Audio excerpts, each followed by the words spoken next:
What if everything you built could vanish, unless you pretended to love someone you've never met? The golden haze of sunset cast long shadows across Manhattan's skyline.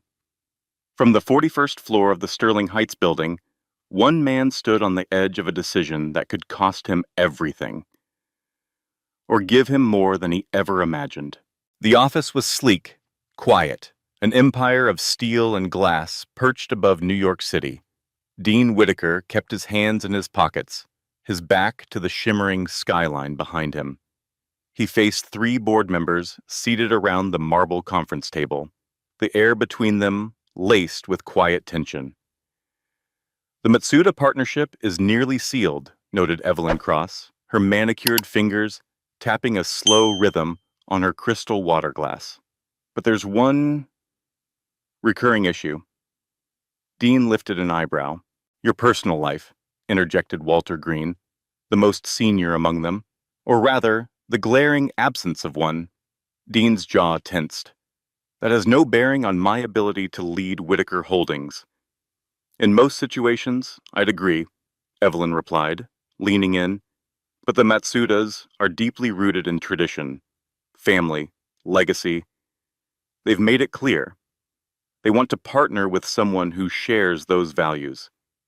Dean's voice was cool. "So what are you suggesting?" "They'll be here for the next 3 months," said the third board member, Lawrence Benton. "In that time, they need to see you as grounded, stable." "You want me to parade around with a wife?" "Not necessarily a wife," Evelyn clarified, her tone more measured now. "But someone who fits the image. Someone who can be by your side at dinners, galas, investor meetings. Someone who makes you look committed." Dean turned away from them, his gaze falling on the sprawling city below. This deal would cement his company's reach across the Asian luxury real estate market. A decade of work, billions in future investment, all teetering on a single illusion. "You have 90 days, Evelyn added quietly. "That's when they make their decision." When the room emptied, Dean pulled at his tie, unbuttoned his collar, and poured himself a glass of scotch. The amber liquid caught the fading light as he stared into it, weighing the absurdity of the request against the sheer magnitude of what was at stake. His phone vibrated. "Lena, sister, dinner tonight? I'm worried about you." He sighed and typed back my place, 8 p.m. Across the river in Jersey City, in a cramped walk-up apartment, Charlotte Lottie Brooks sat cross-legged on her worn-out sofa, a dying laptop warming her knees. Her eyes flicked over the red notice blinking on the screen, another overdue utility bill. "Did you take your portfolio to that studio interview?" came a voice from the bedroom. It was her younger brother, Jamie. Lottie quickly minimized the bill and forced a smile into her voice. "Yeah, Jamie. They said they'll get back to me by Friday." She didn't mention the position had already been filled, or that it was her third rejection this month, or that Jamie's hospital invoice had just arrived, another $5,000 they didn't have. In the kitchen, she opened the fridge. Half a carton of milk, a couple of eggs, no leftovers. She'd skipped dinner again. Jamie needed the nutrients more than she did. The front door creaked open. Their mother stepped in, face drawn and eyes dull from the late shift. "What if everything you built could vanish, unless you pretended to love someone you've never met?" The golden haze of sunset cast long shadows across Manhattan's skyline. From the 41st floor of the Sterling Heights building, one man stood on the edge of a decision that could cost him everything, or give him more than he ever imagined. After a grueling double shift at the county hospital, Marie Brooks set her worn leather purse down on the counter, rubbing her temples. "Any updates?" she asked, her voice tired but hopeful. Lottie offered a small smile, shaking her head. "Not yet. But something will come through." She said it every time, even when the weight of reality threatened to crush her spirit, even when hope felt like a luxury they could no longer afford. Her phone rang, an unfamiliar number. Hello? Lottie, it's Lena Whitaker. Despite her exhaustion, Lottie's face lit up. Lena had been her college roommate back before Lottie had dropped out to care for Jamie. Their lives had drifted in very different directions, but the friendship had somehow endured. Lena, it's been forever. I know, I'm the worst. But listen, are you free for coffee tomorrow? There's something I want to talk to you about. It's a little unconventional, but it might help with everything. Lottie's eyes flicked to the pile of bills, the half-empty fridge, the nearly depleted bottle of Jamie's medication. Honestly, crazy sounds like exactly what I need right now. Riverside Cafe, noon, and Lottie, wear something nice. After hanging up, Lottie stared at the phone, a furrow of confusion in her brow. She had no idea what Lena was talking about. What she didn't know was that across the city, Lena was already making another call, one that would shift the course of two lives. Dean, Lena said, watching crowds hustle past her office window. I think I've found your solution, and hers. The lunch crowd buzzed inside the Riverside Cafe as Lottie stepped in, adjusting the sleeves of her only semi-professional outfit, a worn navy blazer over a white blouse and dark jeans, the best she had. In the far corner, Lena waved, effortlessly elegant in a pale silk dress. Beside her sat a man whose presence seemed to quiet the room around him. Lottie recognized him instantly. Dean Whitaker. She'd seen his face on business covers and in news segments. In person, he was taller than expected, sharper somehow. His gaze focused, unreadable. Lottie, Lena stood, wrapping her in a warm hug. You look beautiful. Thanks for the polite lie, Lottie chuckled softly. This is literally what I wore to your graduation. Dean didn't smile. He stood and extended his hand. Charlotte Brooks, he said. It wasn't a question. Just Lottie, she corrected, shaking his hand. His grip was firm. All business. Please. He gestured to the chair across from him. She sat, suddenly aware of how out of place she looked, beside his tailored charcoal gray suit, one sleeve of which probably cost more than her rent. I'll get straight to it, Dean said once their drinks arrived. I need a wife, Lottie blinked. I'm sorry, what? A temporary wife, he clarified. For 90 days. It's for a business arrangement, Lena jumped in quickly. Dean needs to appear settled. For cultural reasons, for optics, it's all for show. Lottie waited for the punchline. When none came, she gave a shaky laugh. And you thought of me because you need money, Dean said, his voice cool and direct, and I'm offering a generous payment in return for discretion and dedication. Her amusement vanished. Lottie turned to Lena, hurt flickering in her eyes. Lena looked guilty. I told him about Jamie's condition, Lena admitted quietly, and everything you've been dealing with. You had no right. Lottie's voice tightened. No, she didn't, Dean said, cutting in, but I'm glad she did. I need someone intelligent, reliable, and believable. Lena believes that's you. Their food arrived, but Lottie had already lost her appetite. So, let me get this straight, she said, her voice steadying. You want me to pretend to be your devoted wife? For 3 months? Yes. In exchange for 500,000. The number settled between them like a thunderclap. Lottie's mind reeled. Jamie's treatments, their mother's fatigue, the unpaid rent, the gnawing fear of being swallowed whole by life. She looked Dean in the eyes. What exactly would this arrangement require of me?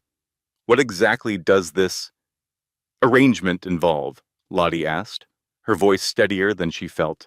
Dean folded his hands, calm and composed. You would move into my penthouse, attend events with me, be seen in public, appear to be in a committed relationship. Behind closed doors, we live separate lives. I have no intention of complicating this with entanglements. Lottie raised an eyebrow. Entanglements? Emotional or physical involvement? He clarified, his expression unreadable. This is strictly business. I see.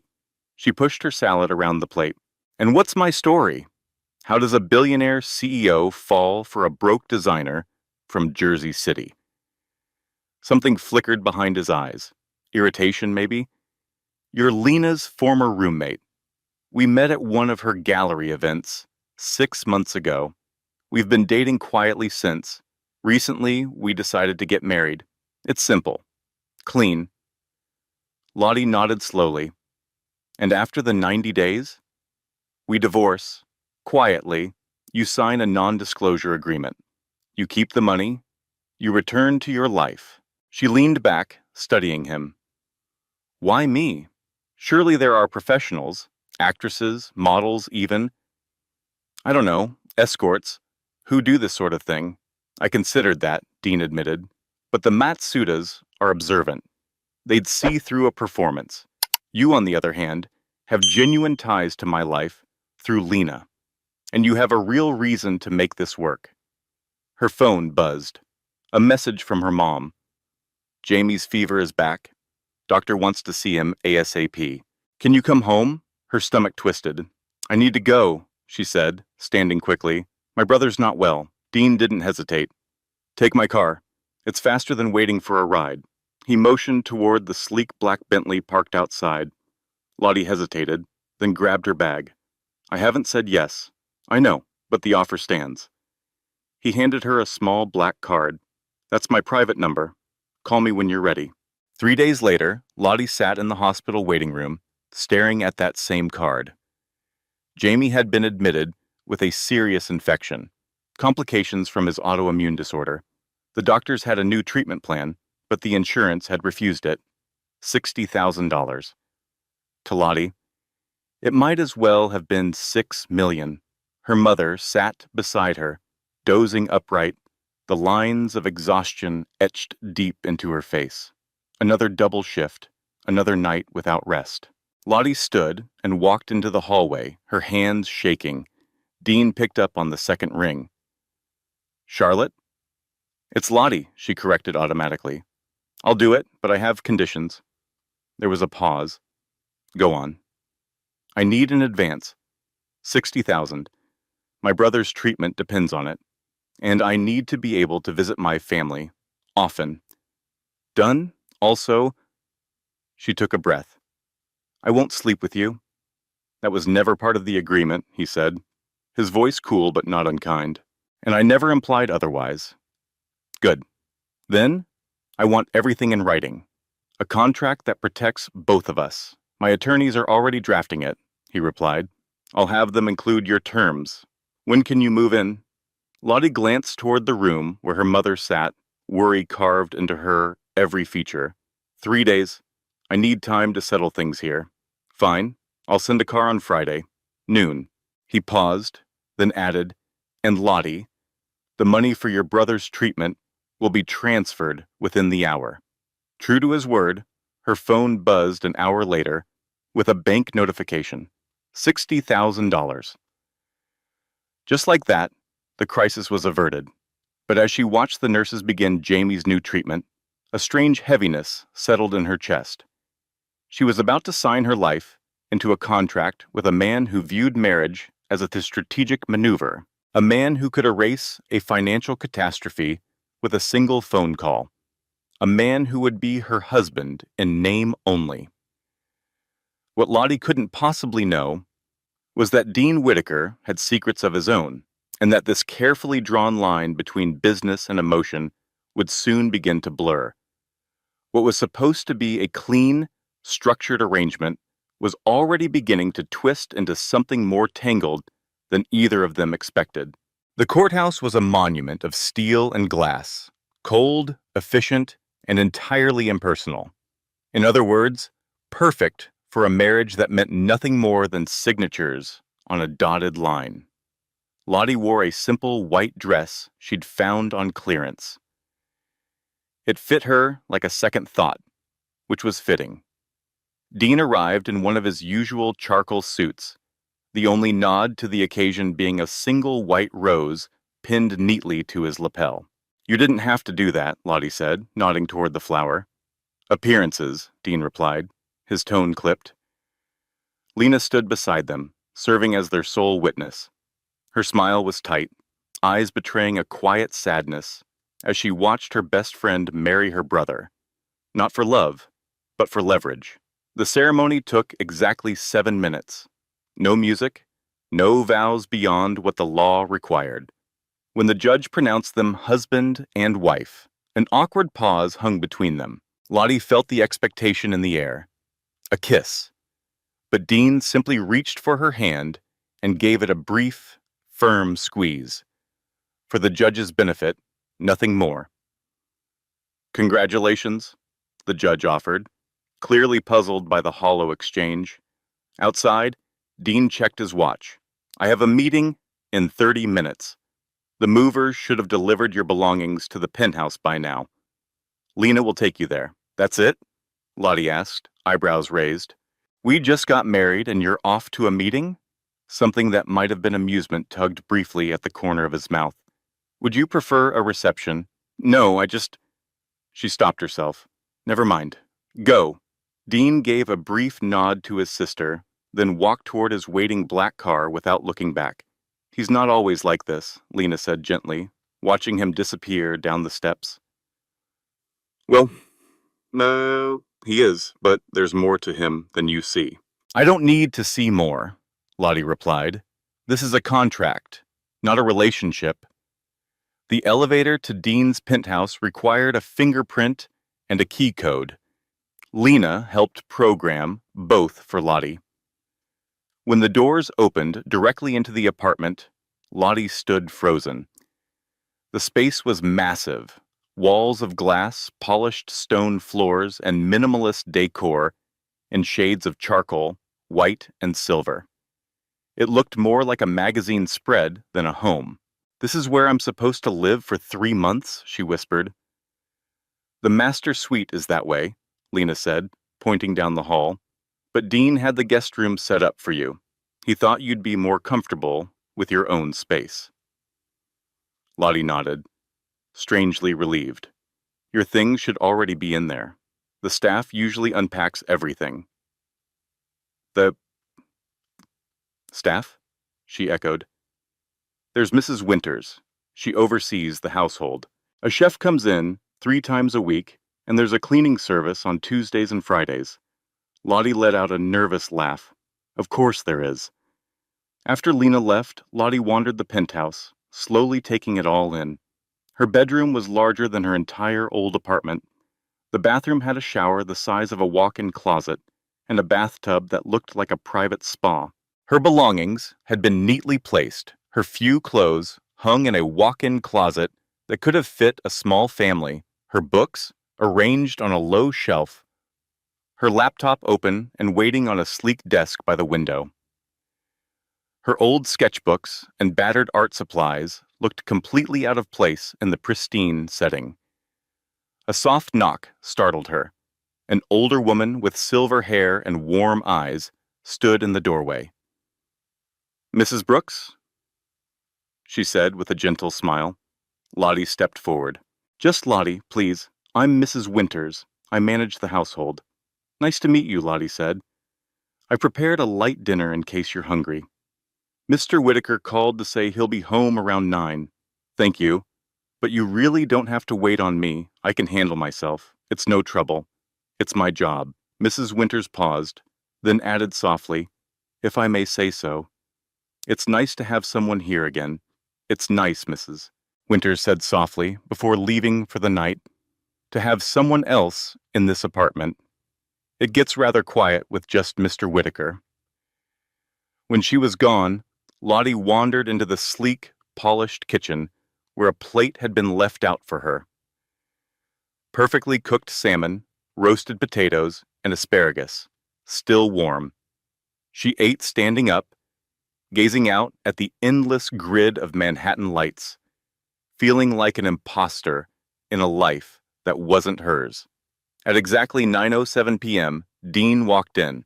Lottie was curled up on the oversized living room sofa, sketchbook in her lap, pencil dancing across the page as she captured the city skyline from memory. You're still awake, Dean said, loosening his tie. She closed her sketchbook and looked up. I wanted to talk about how this is going to work. Day to day, I mean. He walked to the bar and poured himself a drink. Would you like one? No, thanks. Dean took a seat in the armchair opposite her. The Matsudas arrive next week. Before that, we need to establish our public dynamic. Appearances, events. I've arranged for us to be seen together at several key places dinner, at Alinea tomorrow, the Symphony on Thursday, and the Northwestern Memorial Charity Gala on Saturday.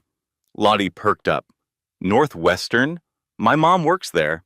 I know, Dean replied. That's why I chose it.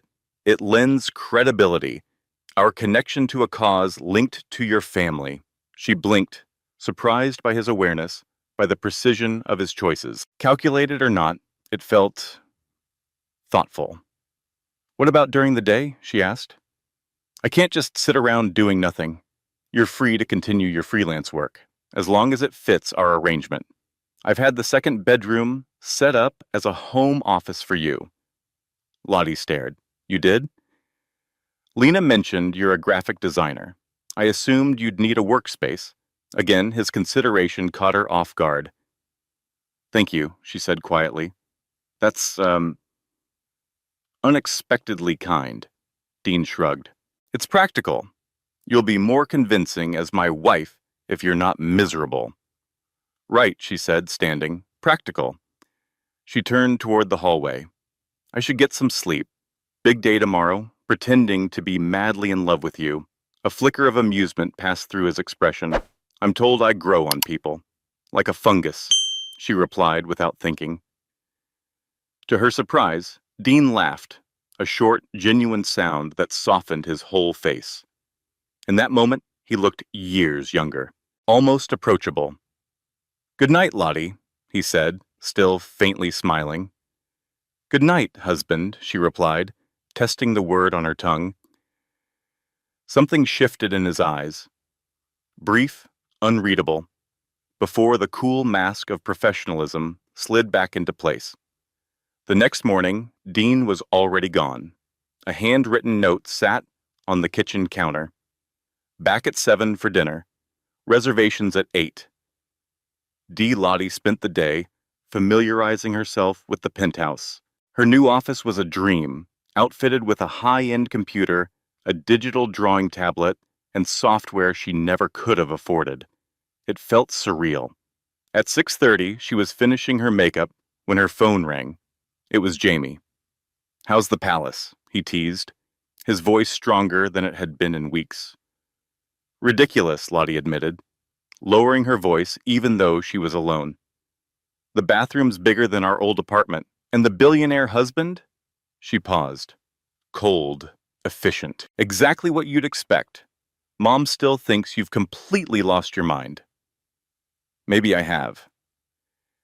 Jamie's voice turned serious. Lottie, are you sure about this? Living with a stranger? Pretending to be married? I'm sure about getting you better, she said without hesitation. Everything else is just temporary. After they hung up, Lottie slipped into the only nice dress she owned, a deep green silk one that Lena had helped her choose for job interviews. Simple, but elegant. It made her feel like someone who belonged. When she stepped into the living room, Dean was already waiting. He turned, and for the first time, his composure faltered. His eyes widened slightly, just for a moment. Dean's gaze moved slowly, from Lottie's face to the curve of her dress and back again. You look, he began, then cleared his throat. That color suits you. Thanks, she said, suddenly aware of every inch of silk brushing her skin. Is it appropriate for Alinea? It's perfect. He reached into his coat pocket and pulled out a small velvet box. But you should wear this. Inside, nestled in dark blue fabric, was a platinum wedding band paired with an engagement ring.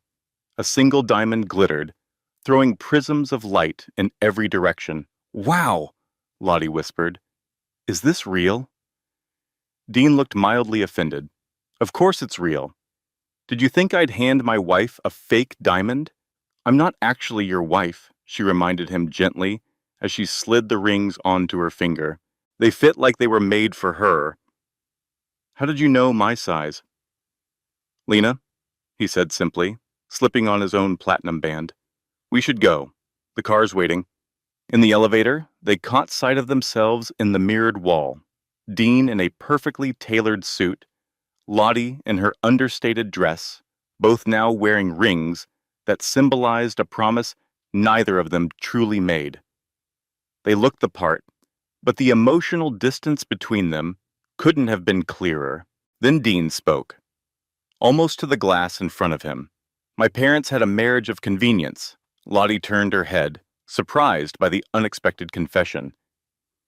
My father needed my mother's family name, he continued, eyes following the descending floor numbers. She needed his money. They were never happy. Is that why you've never married? She asked quietly. He met her gaze in the reflection. It's one of many reasons. Before she could respond, the elevator doors opened. He placed a light hand on the small of her back as they stepped into the lobby, making their first official appearance as husband and wife. His touch was warm through the silk, grounding in a way that startled her. For one fleeting moment, it felt real, and judging by the way his shoulders tensed slightly, maybe he'd felt it too. Dinner at Alinea passed in a blur of candlelight, flawless cuisine, and carefully curated conversation. To Lottie's surprise, Dean played the role of doting husband with effortless charm. He reached for her hand with practiced ease, found her eyes across the table with steady affection, leaned in when he laughed, even though none of it was real. By the time they returned to the penthouse, she felt exhausted from keeping the performance going. You did well tonight, Dean said as the elevator ascended. The couple next to us, were they anyone important? Thomas and Ingrid Patterson. He's on the board of Matsuda's U.S. operations. Lottie narrowed her eyes. That wasn't a coincidence, was it? Dean's lips curled faintly. Very little in my life is. The next morning, Lottie found a meticulously organized schedule waiting in her inbox. A full itinerary for the week, complete with upcoming appearances, dinner reservations, and outfit suggestions. Over breakfast, surprisingly, Dean was home. She looked up from her phone. Do you plan every hour of your life this precisely? He didn't look up from his newspaper. Efficiency matters. So does spontaneity, she said, sipping her coffee. A flicker of amusement danced across his features. Is that your professional opinion, as my wife of 2 days? No, it's my opinion as someone who doesn't have color-coded bathroom breaks. To her surprise, he laughed again. That same unguarded sound she was starting to recognize. For a second, he looked soft. I'll take it under advisement, he said, turning back to the paper.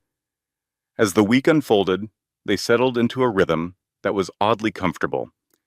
Most mornings, Dean was out early. On the rare days he stayed, they shared quiet breakfasts, like two strangers pretending they weren't. During the day, Lottie buried herself in freelance work, grateful for the upgraded tools that allowed her to take on bigger projects and charge more. Evenings were a different story. They were seen together. At charity events, in upscale restaurants, at art exhibits, and book launches, Chicago's newest power couple. They posed for photos, answered questions with synchronized smiles, and left just the right impression everywhere they went. But behind closed doors, when the dresses came off and the suits were hung up, they returned to their separate lives, separate rooms, separate hearts. Until one afternoon, as Lottie wandered the penthouse alone, something shifted. It happened during a routine client call. Lottie was pacing the hallway outside her office when she noticed it. A single door, unlike the others, sealed with a lock. Sleek, silver, and out of place in a home where everything else was open and pristine. Curiosity piqued. She mentioned it later that day while chatting with Mrs. Winters. That's Mr. Whitaker's private room, the housekeeper said, her tone respectful but firm. No one goes in there, not even me. That night, as they sat in the living room, going over their event schedule, Lottie couldn't help herself. What's behind the locked door down the hall? Dean stiffened. Nothing important. It must be something, she said, trying to sound light, if it's the only locked door in the entire penthouse. It's private, he said, his tone clipped. Lottie raised her hands in surrender. Got it. Sorry I asked. The next day, Lottie came back early from a coffee meeting, the apartment quiet as ever, until she noticed it. A thin line of water trickling out from beneath the mysterious door. Her stomach dropped. Without hesitation, she called Dean. I need the key to your private room, she said as soon as he answered. There's water coming from under the door. There was a pause, then Dean cursed under his breath. Top drawer of my desk. Right side. She found it and rushed back. The moment the door clicked open, a wave of paint and linseed oil hit her senses. Inside, water from a burst pipe had sprayed across what was unmistakably an art studio. The room was flooded with natural light. Canvases lined the walls, landscapes, abstracts, portraits in varying stages of completion. An easel stood in the center, a large painting half covered by a cloth.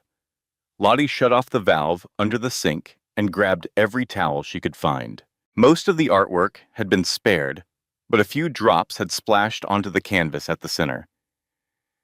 As she gently dabbed at it, the edge of the cloth slipped. Her breath caught.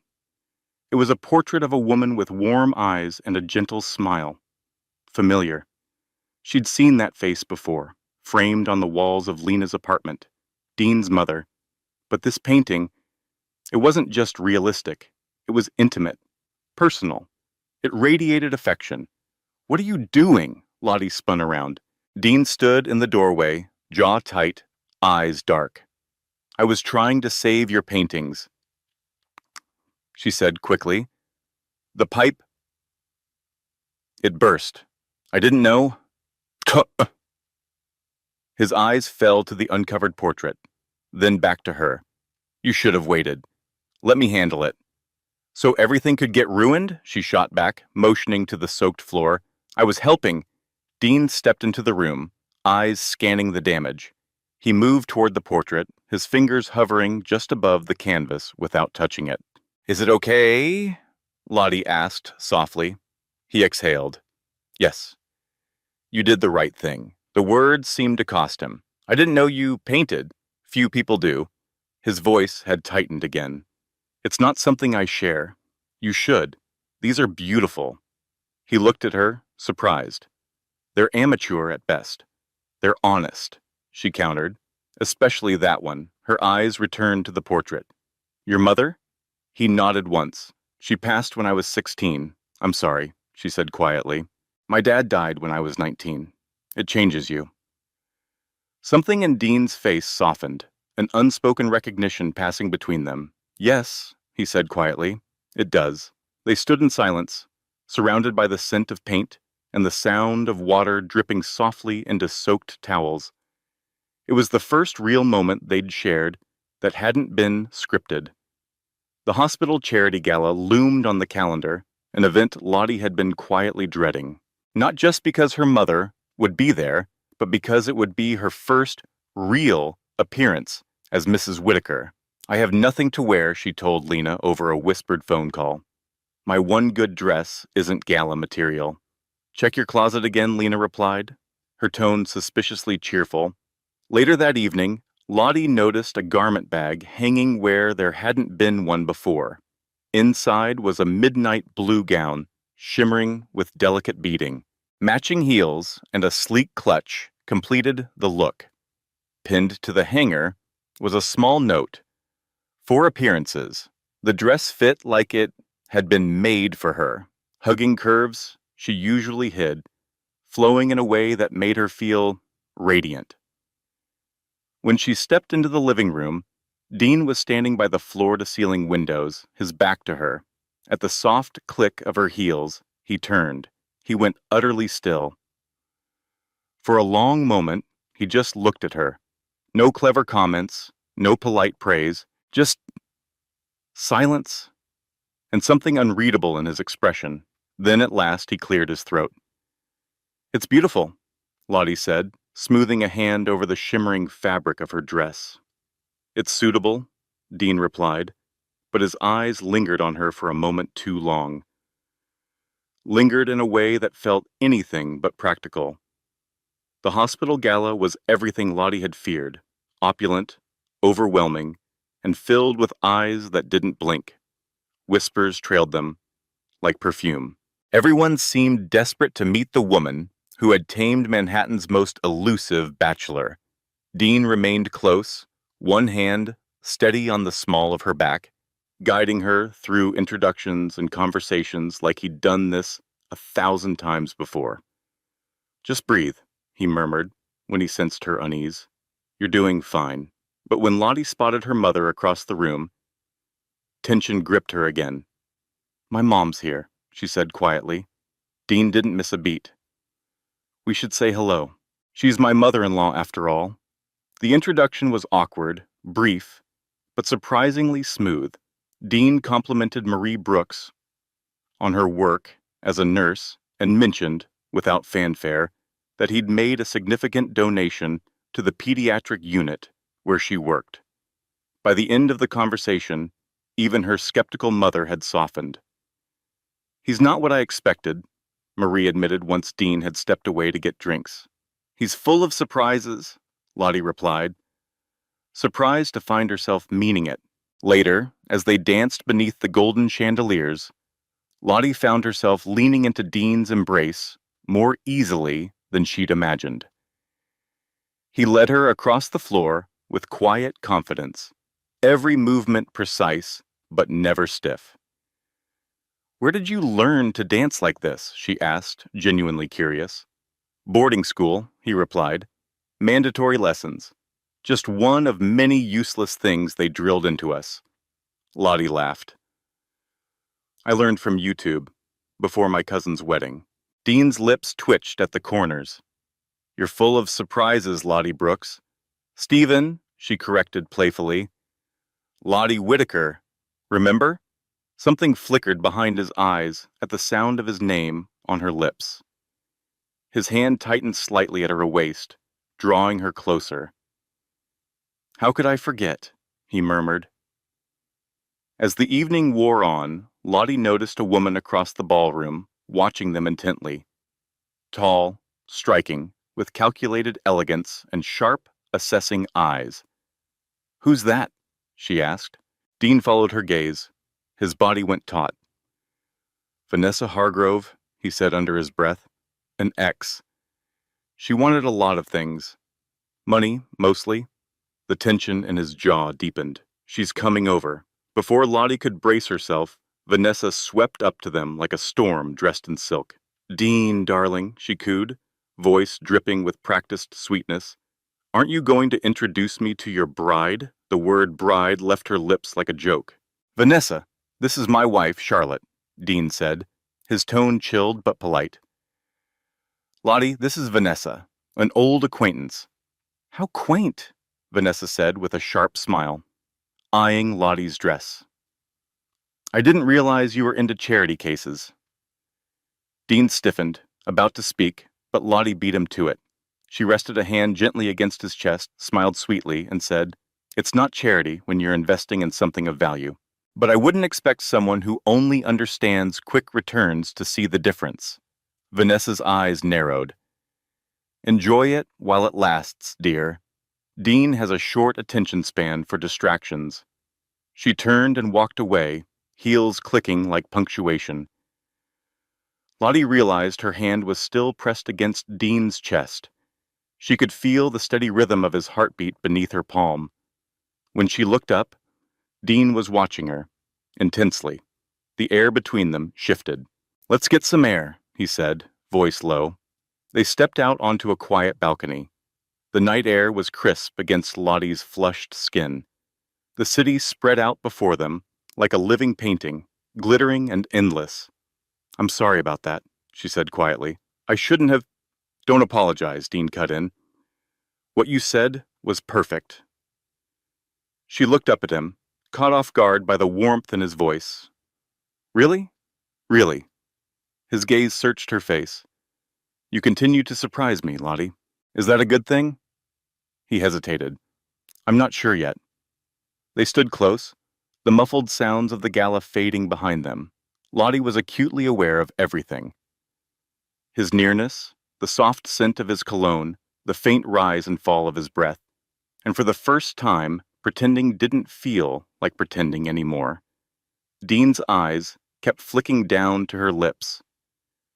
We should go back inside, Lottie whispered, but she didn't move. We should, he agreed, yet took a step closer. His hand rose, brushing her cheek, warm and steady. Lottie knew she should pull away. This wasn't part of the agreement. This wasn't written into any contract. But when Dean's lips met hers, gentle, searching, she responded without thinking. Her hands slid up to his shoulders. Grounding herself in the solid warmth of him, the kiss deepened. No longer tentative, but real. Unfiltered, undeniable. It was nothing like the poised affection they'd rehearsed for cameras. This was raw, unscripted, and dangerously intoxicating. When they finally pulled apart, breathless and wide-eyed, silence bloomed between them, stunned, fragile, and full of questions neither dared speak aloud. The ride home was quiet. Tension crackled in the air like static. Lottie stared out the car window, her mind looping the kiss again and again. It had been her first real kiss in years, and by far the most affecting. Dean sat beside her, outwardly composed, except for the tightness in his jaw and the restless tapping of his fingers on his knee. As the car pulled up to their building, he finally broke the silence. We should talk about what happened. Lottie nodded, unable to trust her voice. Inside the penthouse, she kicked off her heels. Dean loosened his tie. The small, domestic gestures felt strangely intimate in the echo of everything that had just happened. Would you like a drink? He asked. Please. He poured them both a glass of whiskey. Lottie took a sip, letting the burn anchor her. Dean spoke first, his voice carefully neutral. About the kiss, it wasn't planned. That's one word for it, Lottie replied, her tone wry but soft. I apologize if I overstepped. She looked up at him. Did you mean it? The kiss? He hesitated. Rare for him. I'm not sure what I meant. That's not an answer. It's the truth. He set his glass down. This arrangement, it's becoming complicated. Lottie laughed gently. You think? A small smile touched his lips, then faded. We agreed to keep things professional. We did, she agreed quietly. But that was before. Before what? Before I knew you, she said, her voice barely above a whisper. The real you. Not just the CEO of Whitaker Holdings. Dean looked away, visibly unsettled by the depth in her words. You don't know me, Lottie. I know you paint portraits of your mother with reverence, she said. I know you're kind to Mrs. Winters when you think no one's watching. I know you made a huge donation to my mother's hospital wing without telling me. She took another sip of whiskey, gaze steady. I'm starting to see past the facade, Dean. He was quiet for a long beat. And what do you see? I see someone who's been hurt. Someone who hides behind contracts and schedules because feelings are messy. Because control feels safer than vulnerability. His expression hardened. That's presumptuous. Am I wrong? Instead of answering, he asked, What about you? What are you hiding behind this arrangement? The question hit harder than she expected. Lottie stared into her glass, the liquid swirling like the thoughts in her head. Finally, she spoke. Security, she said, a chance to help my family without drowning in debt. But also, she drew a breath. Maybe I'm hiding from relationships too. Dean's eyes never left her. And what exactly would you need to hide from? Lottie shifted, setting down her drink. The conversation had grown too heavy to bear while standing. She moved to the sofa, tucked her legs beneath her. A moment later, Dean joined her, leaving a careful space between them. I've never been good at relationships, she admitted. Between taking care of Jamie and working 2 or 3 jobs at a time, I never had time for anything else. The few dates I went on, they didn't get it. They didn't understand why I couldn't just drop everything to go away for a weekend, why my family always came first. Dean's voice was low, but certain. That's their failure, not yours. That's on them, Dean said quietly. Lottie looked up, surprised by his unwavering defense. Maybe, she murmured, but after a while, it just felt easier not to try. You've never had a serious relationship? He asked gently. She shook her head, tracing the pattern on the sofa with her finger, avoiding his gaze. I've never really had much of any relationship, to be honest. Silence settled between them again. When Dean finally spoke, his voice was cautious. Lottie, are you saying you're inexperienced? She gave a small, almost amused laugh. That's one way to put it. Dean's eyes searched hers. How inexperienced? She met his gaze directly. Completely. I'm a virgin, Dean.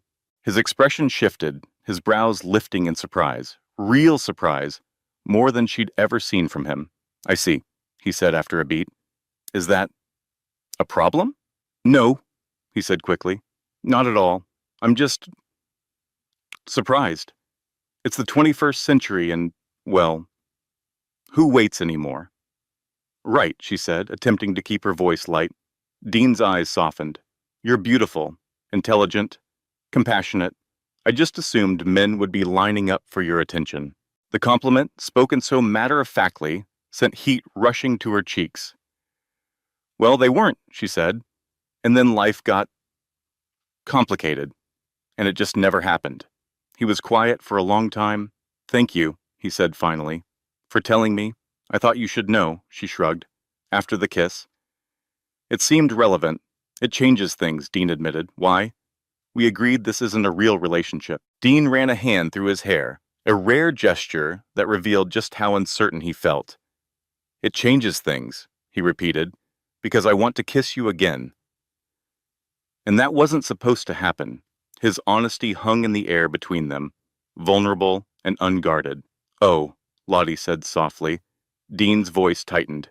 Your first time shouldn't be with someone who's paying you to pretend to be his wife. You deserve better than that. She looked at him, quiet but firm. Shouldn't that be my decision? Dean stood abruptly. It's late. We should get some rest. Lottie watched him retreat toward the hallway, confusion twisting in her chest. Dean. He paused, his back to her, but didn't turn. The kiss? She said, I don't regret it. His shoulders tensed, but he said nothing more. Good night, Lottie, he said at last and disappeared down the hall. The next morning, Lottie woke to an empty penthouse. A note on the kitchen counter informed her that Dean had early meetings and wouldn't be back until late. It was short, formal, distant, a sharp contrast to the honesty they'd shared the night before. She spent the day working on a new design project, doing her best to focus, but her mind kept drifting back to Dean, to what he'd said, and to what he hadn't. When her phone rang and Lena's name appeared, she picked up immediately, grateful for the distraction. How's married life? Lena asked. Complicated, Lottie admitted. Uh-oh? What happened? Lottie hesitated. We kissed. At the gala. Was it part of the act? No. It was real. There was a long pause. And how do you feel about that? Confused? Nervous? Lottie sighed. I told him I've never been with anyone. How did he take it? He said it changes things. That I deserve better than whatever this is. That sounds like Dean, Lena said gently. He has this protective streak. Always has. I don't need his protection, Lottie said. I need... She trailed off, uncertain. What do you need, Lottie? I don't know anymore, she whispered. After hanging up, Lottie tried to get back to work, but her thoughts refused to settle back. Eventually, they led her to Dean's studio. The door was unlocked now. Water damage from earlier had broken the lock. Inside, the air still smelled faintly of paint and turpentine. A new canvas stood on the easel. It was barely more than a sketch, rough and unfinished. But Lottie recognized the subject instantly. It was her, in the midnight blue gown, standing on the balcony, looking out over the city, the moment they'd kissed. Her heart stuttered. Dean was painting her. She stepped back quietly, retreating from the room like it was sacred ground. That evening, when Dean returned home, Lottie was already in the living room, waiting. He stopped in his tracks when he saw her, eyes searching hers. Dean's expression was guarded as he stepped through the door. "We need to talk," Lottie said, standing in the center of the living room. "About?" "I saw the painting," she said. "The one you started. Of me." His jaw tightened. "You shouldn't have gone in there. The door wasn't locked," she replied. "Why are you painting me, Dean?" He set his briefcase down, slowly, like buying time with every movement. "I paint the things that affect me." "And I affect you?" she asked, stepping closer. Dean hesitated. "More than you should." Lottie studied him. "Last night, you walked away. I was trying to do the right thing." "For who?" "For you," he said, frustration edging into his voice. "This arrangement, it's temporary, Lottie. In 2 months, it ends. You take the money, I get my merger, and we go our separate ways. That was the deal.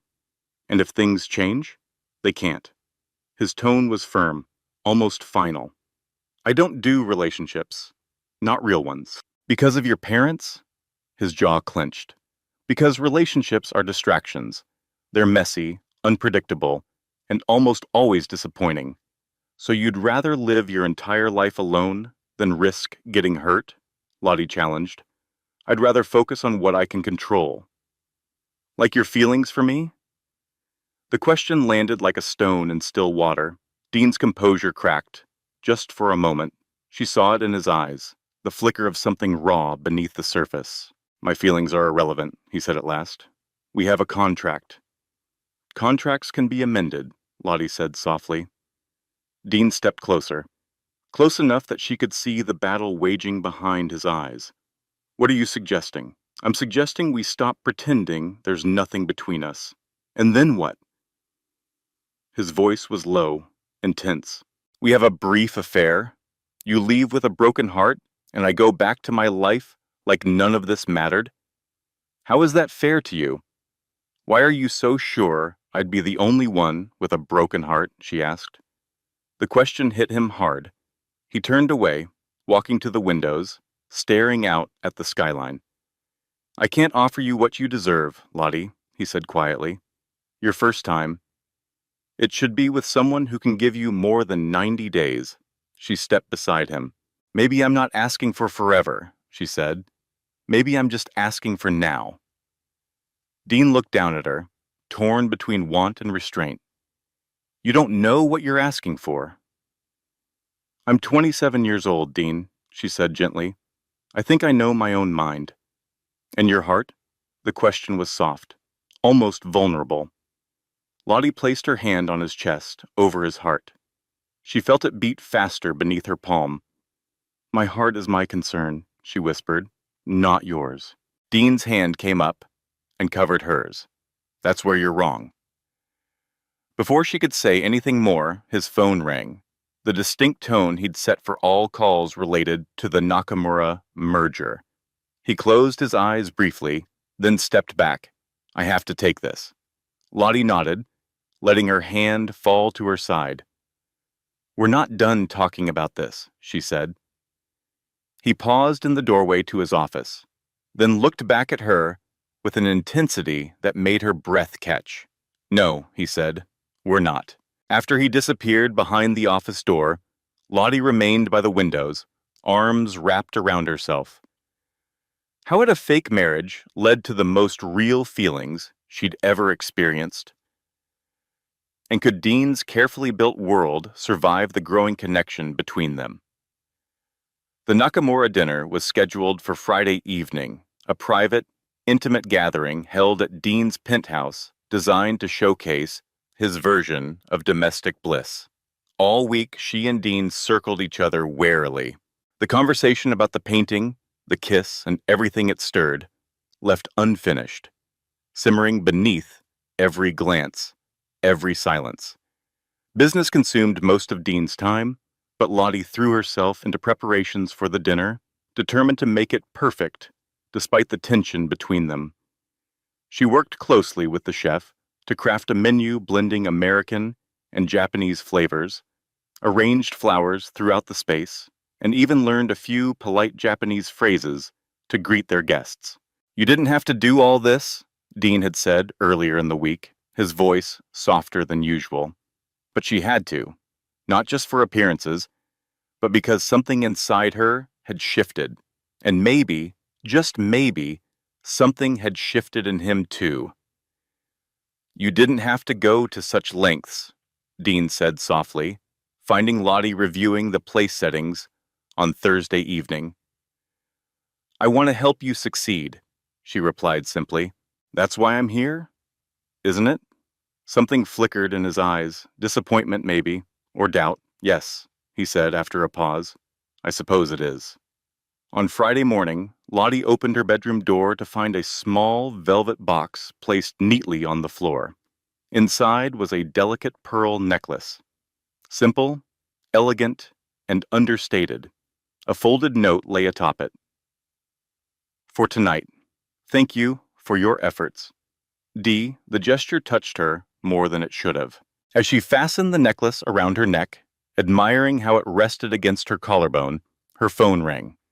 It was Jamie's doctor. With news that made her heart leap, the latest test results were in. The new treatment was working better than expected. Elated, Lottie rushed down the hallway to share the news with Dean. She approached his office door, slightly ajar, and stopped when she heard his voice, low and tense. "This isn't the time, Vanessa."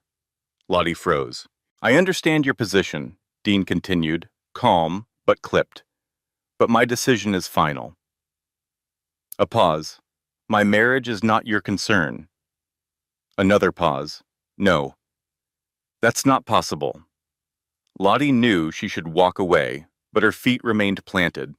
"What we had is in the past," Dean said. "I've moved on." Longer silence. "I can't deny that," he added, voice softer now. "But it doesn't change anything." Her stomach dropped. What couldn't he deny? "That's fine. Monday at 2, my office." "Not here." His tone turned cold. "After that, we're done. For good." The last time? For what?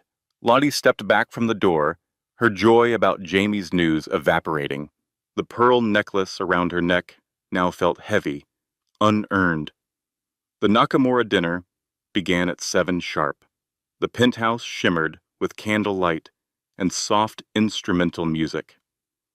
Lottie played her part with grace, the picture-perfect wife, offering warmth where Dean brought strength. She spoke just enough, laughed at the right moments, and even presented the Nakamuras with a hand-illustrated thank you card written in careful Japanese. Mr. Nakamura smiled broadly as he read it. "Your wife is a treasure, Mr. Whitaker," he said as the evening wound down. "You are a fortunate man." Dean's hand slipped to Lottie's waist with practiced ease. "I know," he said, glancing at her. "She reminds me every day." When the guests had gone, Lottie headed straight for the kitchen and began gathering dishes, needing something, anything, to keep her hands busy. "Leave that for the staff," Dean said gently. "You were remarkable tonight." "Thank you," she replied, her voice cool, distant. Dean frowned. "Is something wrong?" "No," she said, stacking another plate. "Everything's fine." "Lottie, it's not." He stepped forward, taking the plates from her hands and setting them aside. "Talk to me." "I heard you," she said at last. "This morning. On the phone. With Vanessa." Dean's jaw tensed. You were eavesdropping? I was coming to tell you about Jamie's test results. Your door was open. Her eyes met his. Steady, unforgiving.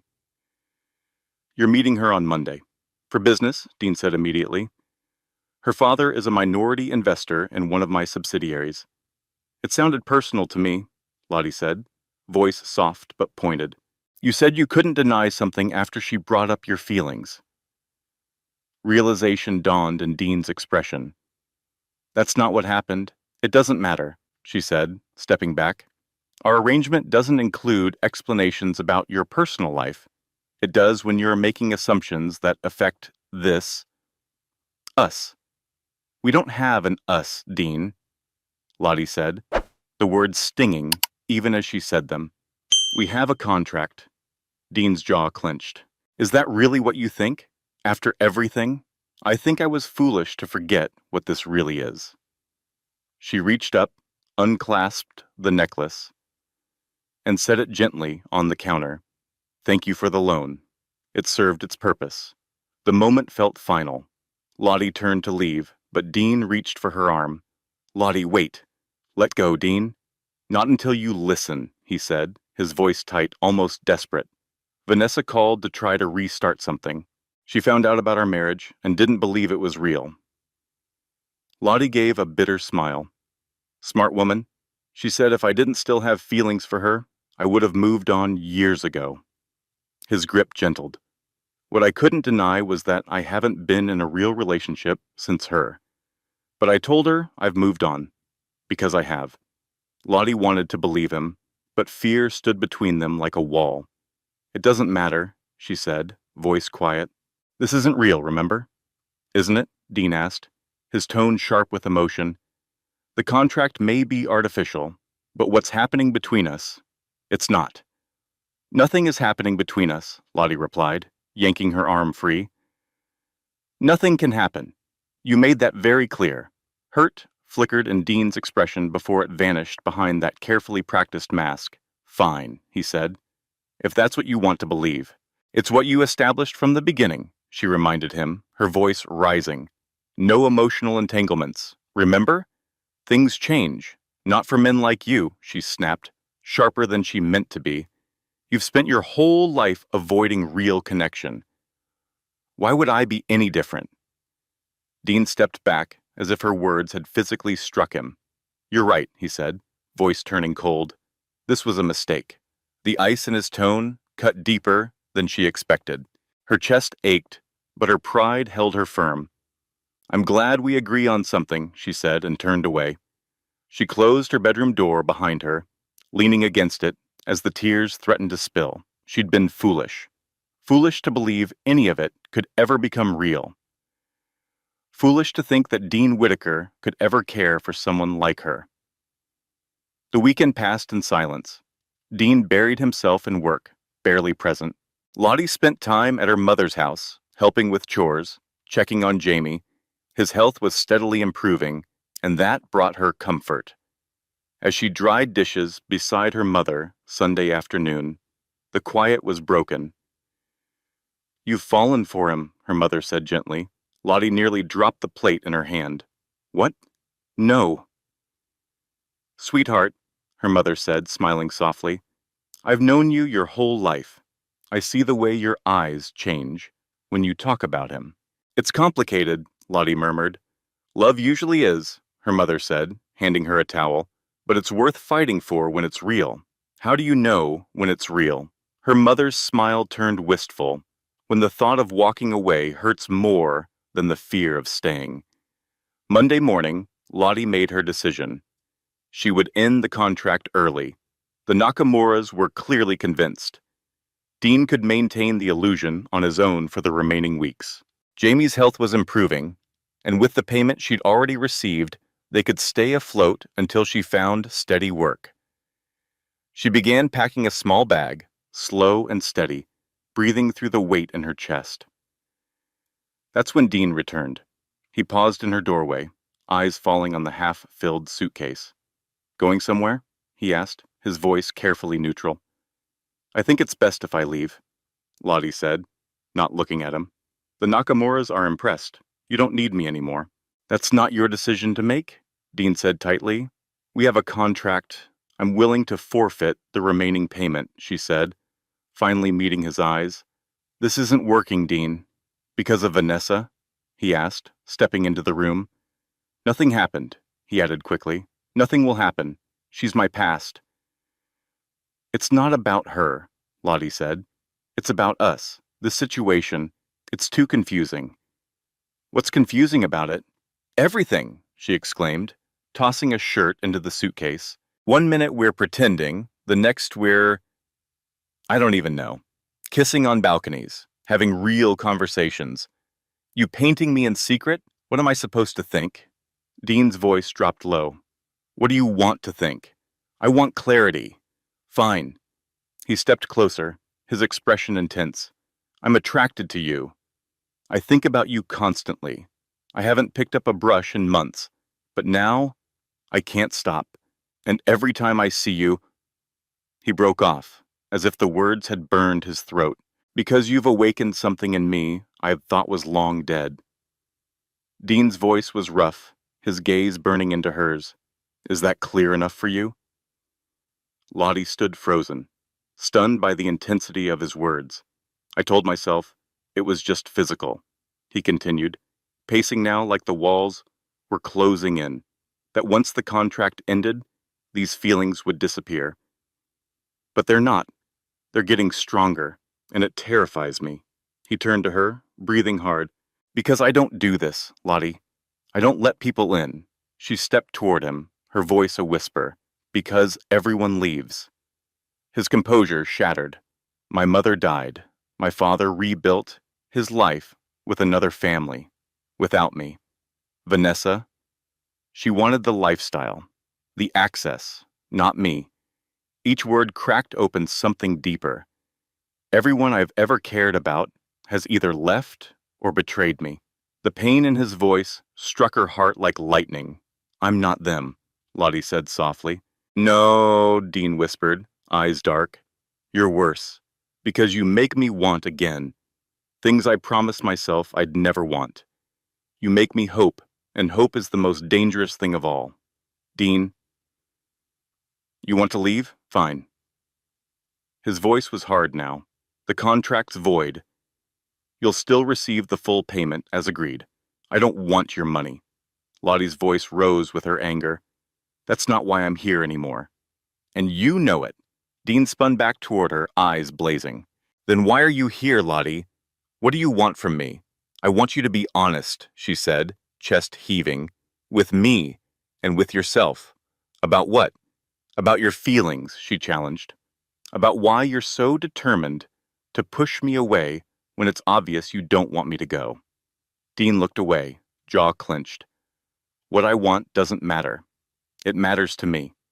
She closed the distance between them. Tell me what you want, Dean. Not what's logical or strategic. What do you want?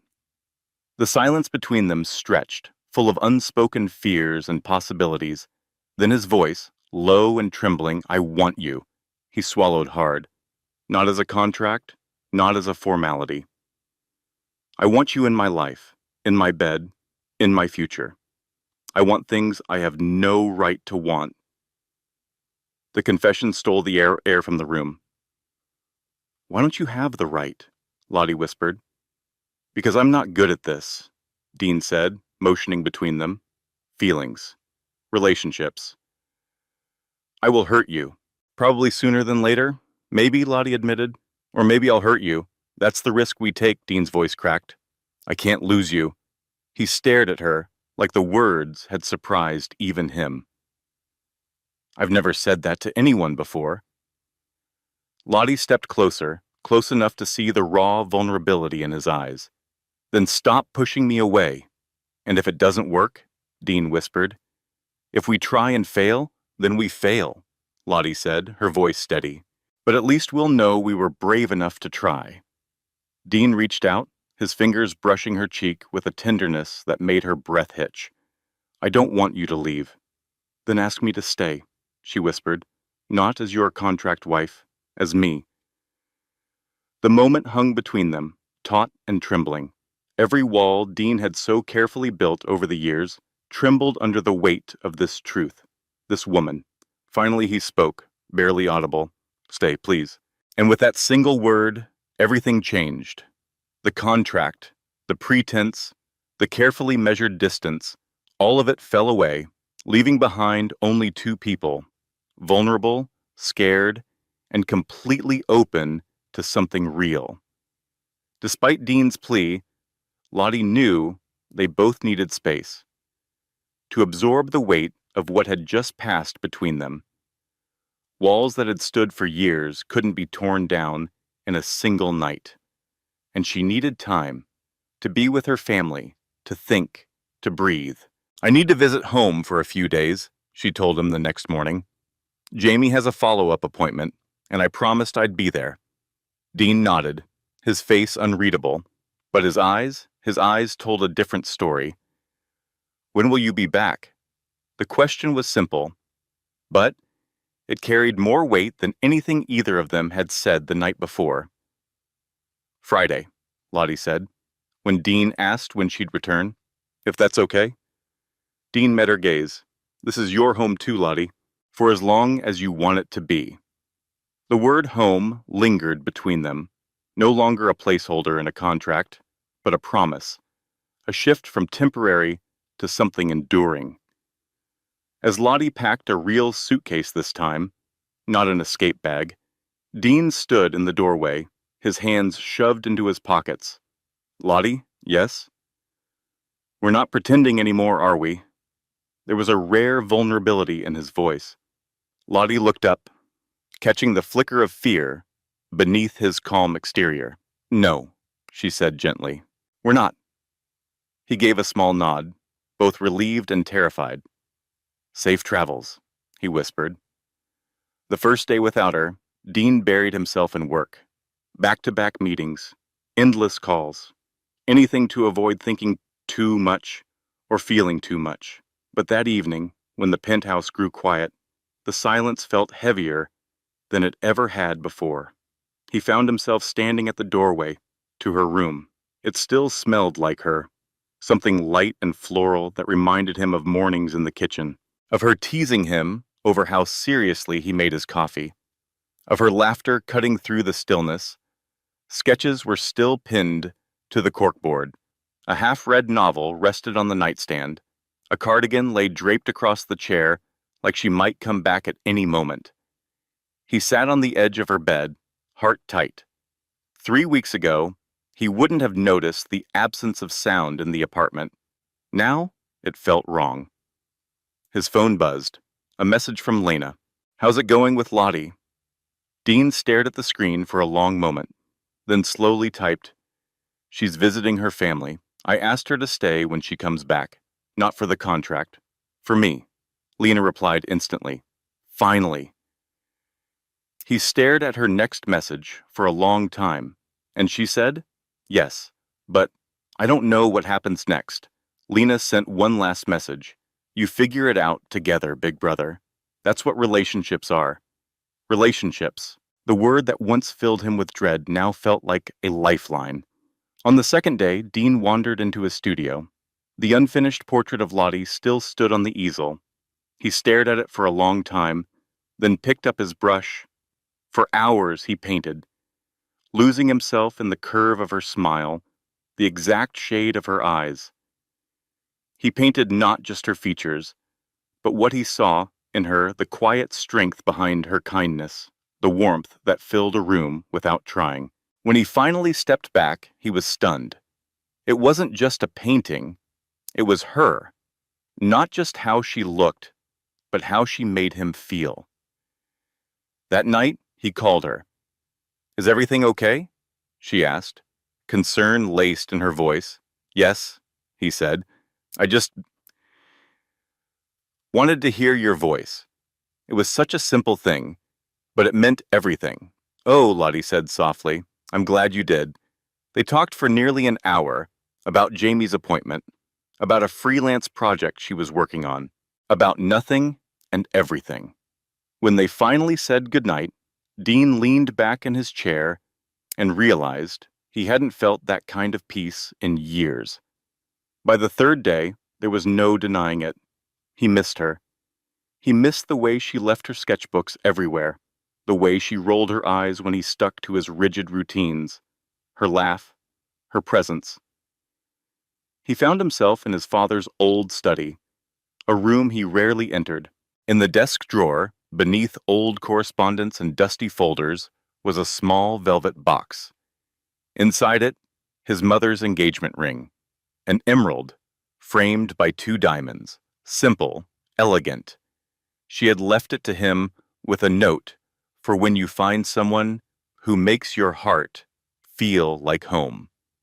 Dean had always believed he'd never use it. Now, he wasn't so sure. That evening, he called Lena and asked if she'd meet him for dinner. "You're in love with her," she said the moment she saw him. Dean didn't deny it. He didn't need to. "You love her?" Lena said the moment she sat down across from Dean. He didn't deny it. "I don't know how to do this, Lena," he admitted. "How to be what she needs." "Maybe you already are," she replied gently. Lena reached across the table, squeezing his hand. "Lottie doesn't want perfect, Dean. She just wants real." Dean let out a breath. "I've spent my entire adult life avoiding real. Then it's time to stop running," she smiled. "Tell her the truth. All of it." Friday arrived, and Dean found himself checking the clock every 10 minutes. Lottie had texted that she'd be back around 6.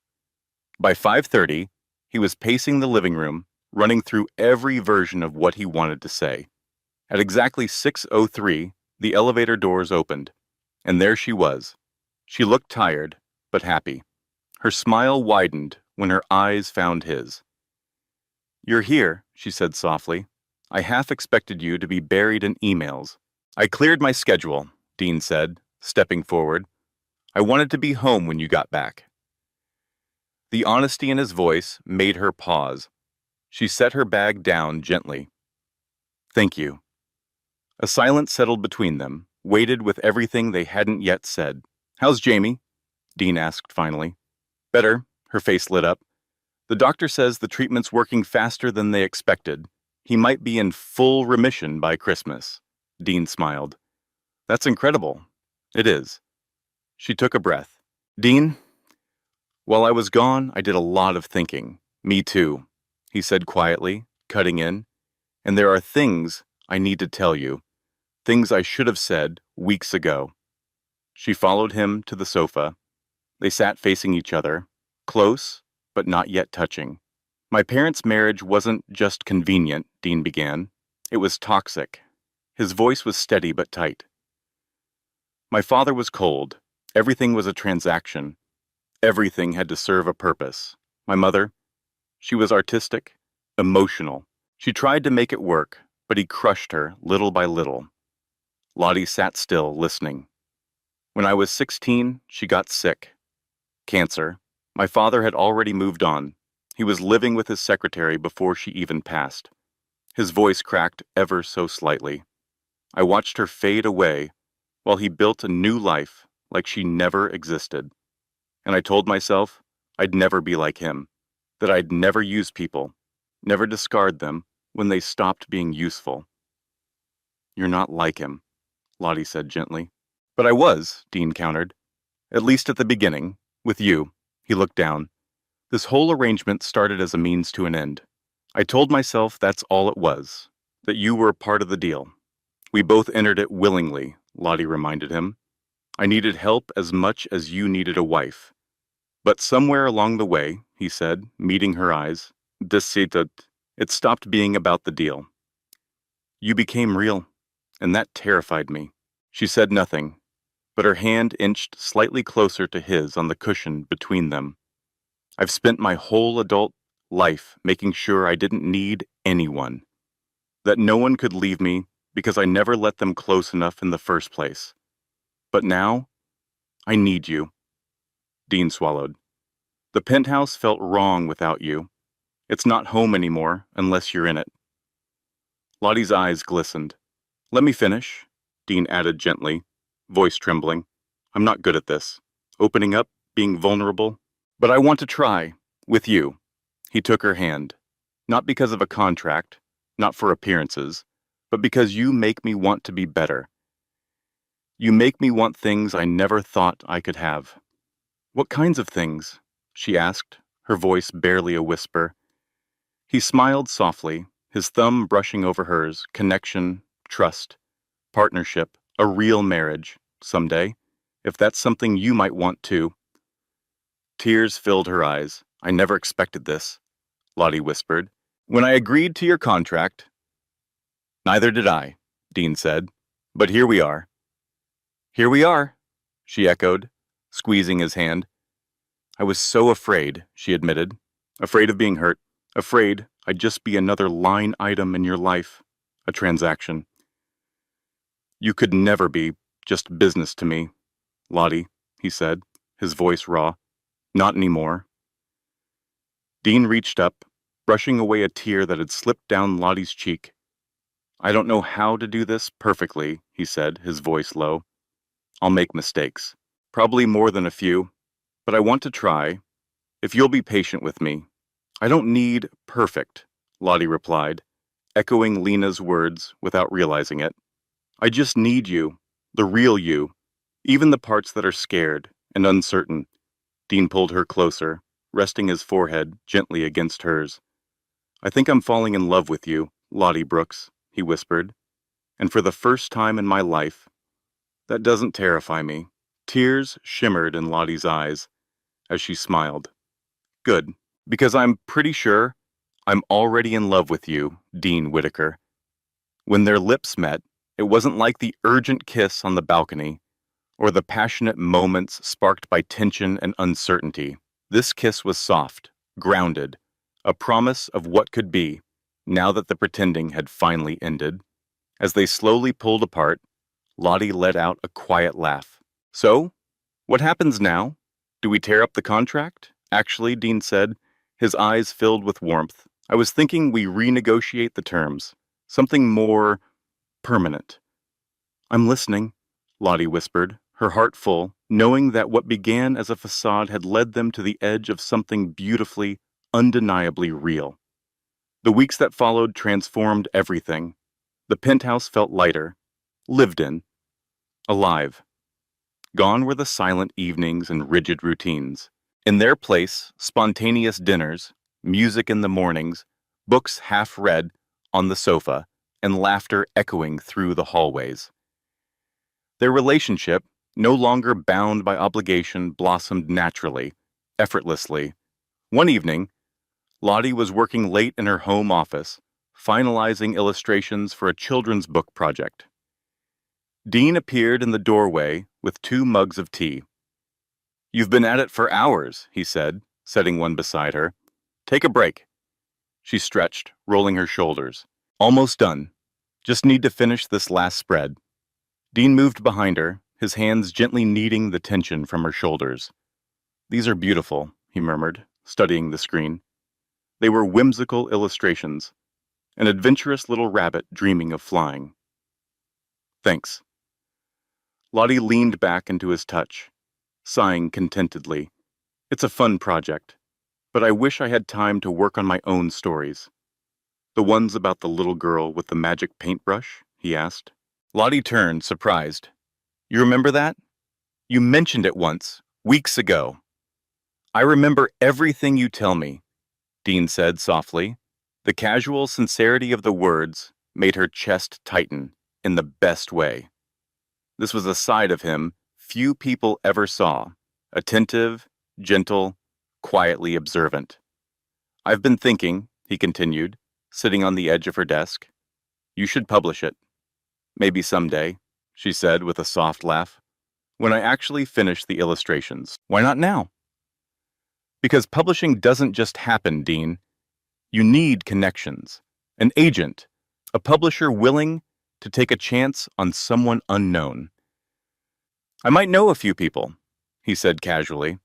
Of course you do, Lottie shook her head, amused. But I don't want special treatment because I'm,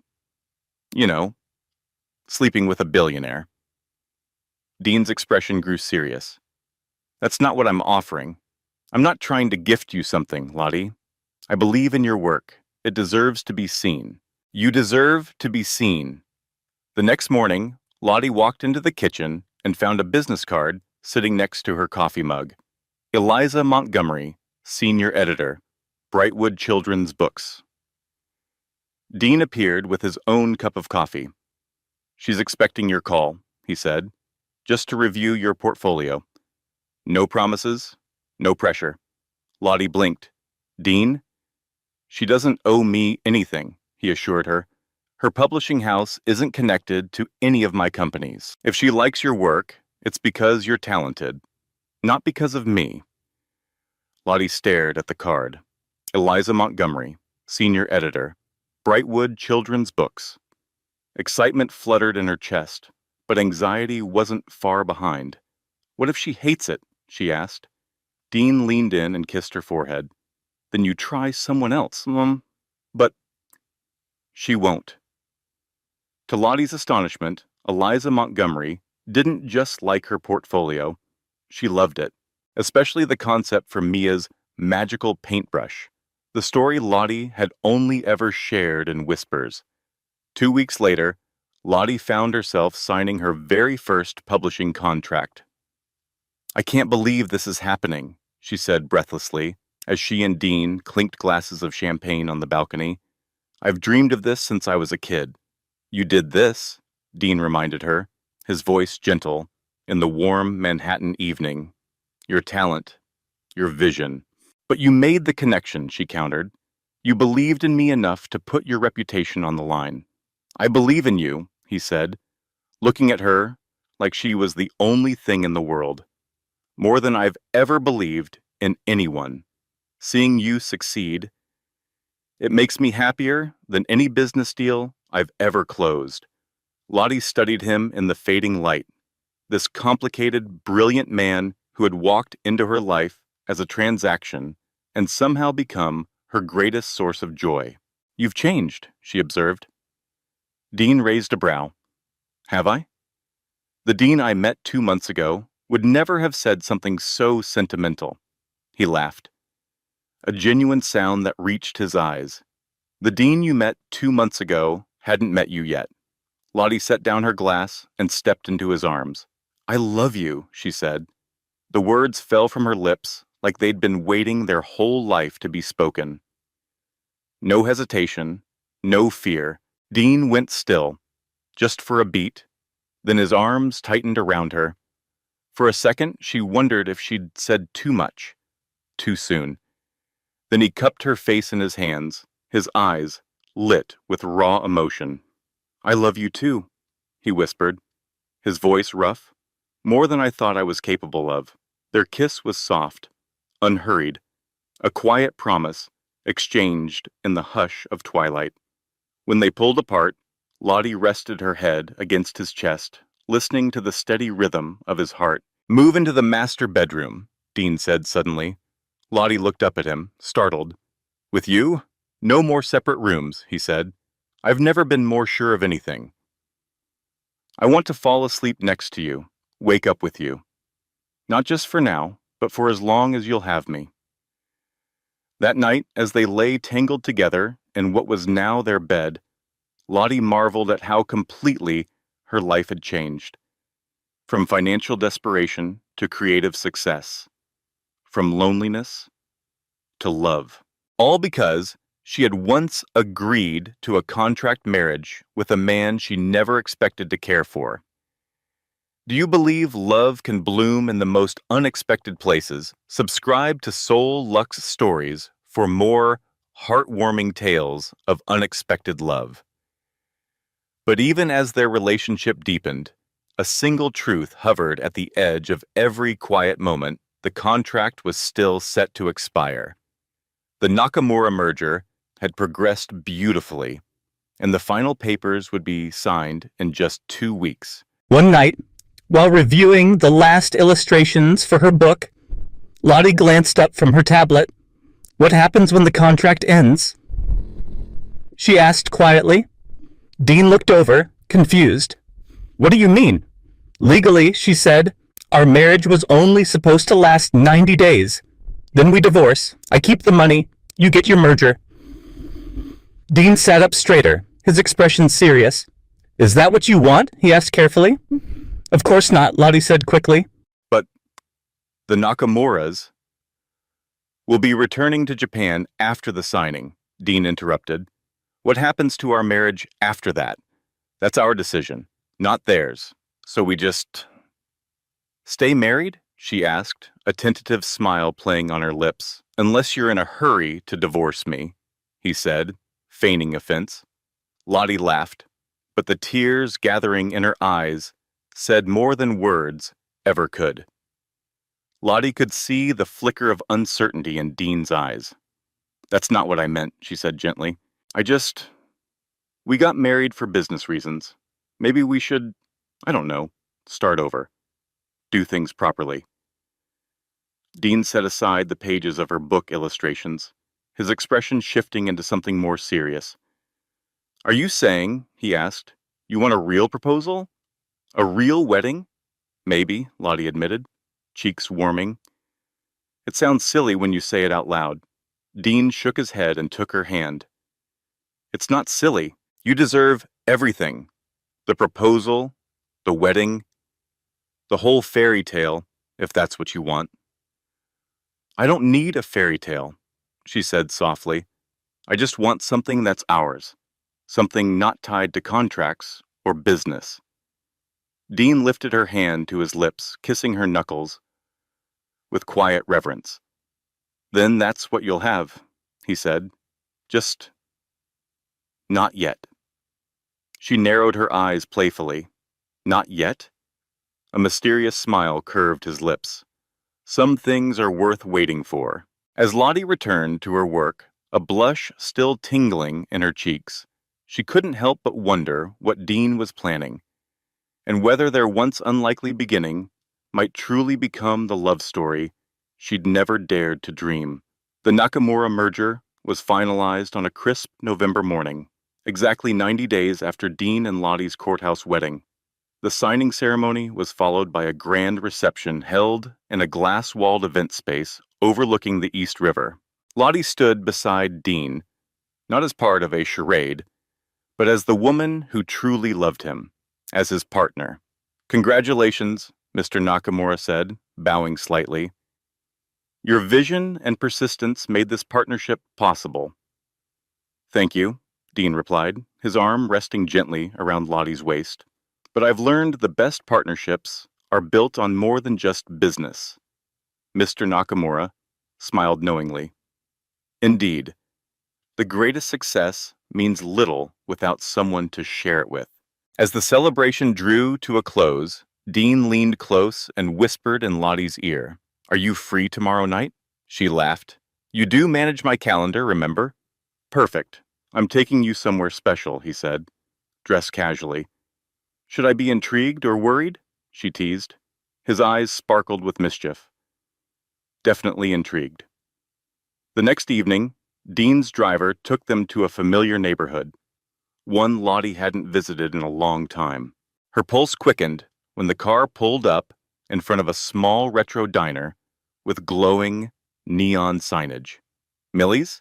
She said, turning to him in surprise. You told me you worked here in high school, Dean said. Said the tips helped you buy your first art supplies. Lottie blinked. I spent 4 years here, serving burgers and milkshakes and dreaming about anything else. Inside, the diner looked exactly as she remembered it. Vinyl booths, chrome countertops, the scent of coffee and onions lingering in the air. What she didn't expect was to see her family waiting in a large booth near the back. Jamie, her mom, even Lina. What's going on? She asked, heart racing. Just dinner, Dean said innocently, with family. The meal was full of laughter and teasing, especially at Lottie's expense. Her mother and Jamie took turns telling stories from her teenage years. Burnt milkshakes, disastrous dates, impromptu doodles on order pads. Dean soaked up every detail like it was gold. When dessert came, Millie's signature apple pie, Dean excused himself for a moment. Lottie didn't think anything of it until the lights dimmed, and soft music started playing over the speakers. Dean reappeared, but instead of sitting down, he walked over and took her hand, guiding her to stand. The diner hushed. "Lottie Brooks," he began, his voice carrying softly through the room. "90 days ago, I asked you to marry me for all the wrong reasons." She stared at him, her heart hammering. It was a business deal, a transaction. Nothing more, or so I thought. His voice grew tender. "What I didn't expect was you. It's not about deals and mergers," Dean said softly, his voice steady as his eyes held hers. "It's about connection, compassion, courage. All things you taught me, just by being yourself." He reached into his pocket and pulled out a small velvet box. This one different from the one that had once held their contract wedding rings.